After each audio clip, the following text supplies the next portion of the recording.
नमस्ते। उम्मीद करता हूँ आप लोग अच्छे होंगे। आज हम नए साल में बिहार सरकार की ओर से दाखिल खारिज को लेकर एक बड़ा अपडेट दिया है। वो अपडेट क्या है, इसके बारे में बताने वाले हैं। ये नए साल में हो सकता है कि दाखिल खारिज बंद हो जाए, और ये प्रक्रिया कैसे होगी और कैसे लागू किया जाएगा, ये सारी बात इस वीडियो में हम जानकारी देंगे।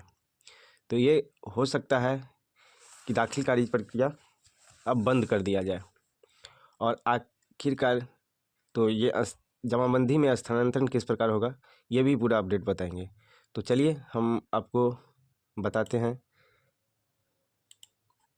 देखिए, ये एक पेपर कटिंग है जिसमें आप देख सकते हैं ज़मीन की बिक्री होने पर तत्काल घटेगा रकबा, आवेदन की कोई ज़रूरत नहीं है। देखिए, ये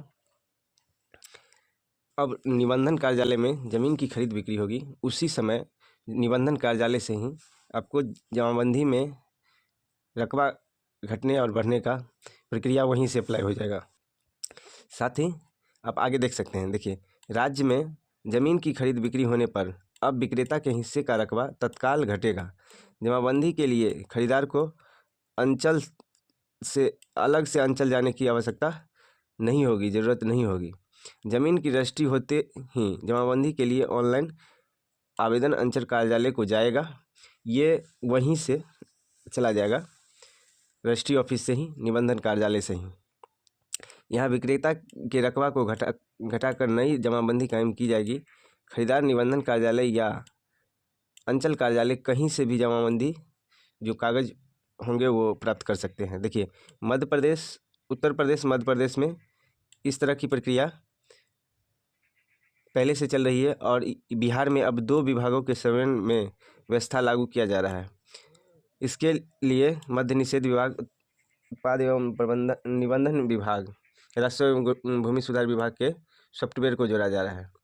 देखिए, इस निबंधन विभाग के अधिकारियों के मुताबिक पहले चरण में पायलट प्रोजेक्ट के तहत पटना जिला के सप्तचक व फतुहा और मुजफ्फरपुर के ज़िले के सकरा निबंधन कार्यालय को रजिस्ट्री के लिए ऑनलाइन जमाबंदी की सुविधा लागू करेंगे।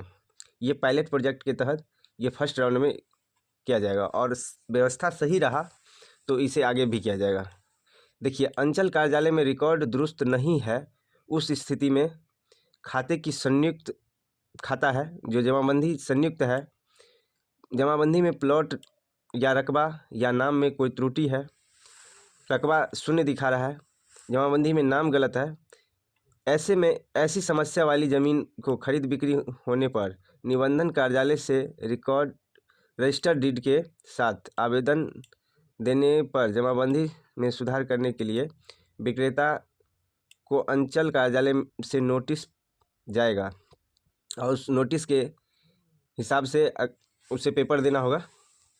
देखिए, इस नई प्रक्रिया की क्यों ज़रूरत है, तो ये इस प्रक्रिया का ज़रूरत इस लिए है। क्या होता है कि जो पहले सिस्टम चलता था कि विक्रेता जो भी ज़मीन बेचे उनका जमाबंदी में से ज़मीन को नहीं घटाया जाता था, और क्रेता के नाम से क्रेडिट कर दिया जाता था, उनका जमाबंदी क्रिएट कर दिया जाता था।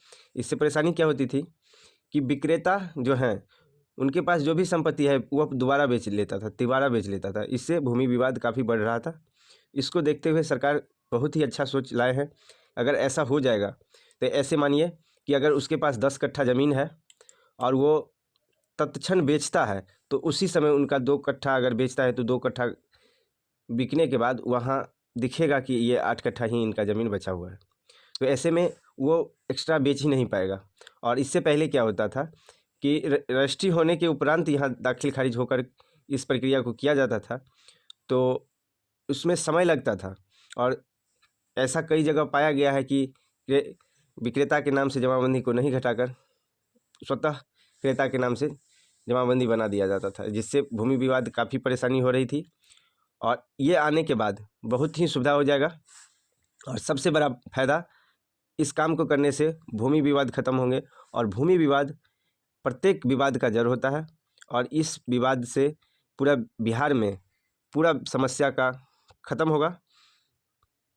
कोई भी विवाद शून्य की ओर जाएगा और मेन विवाद होता है भूमि विवाद।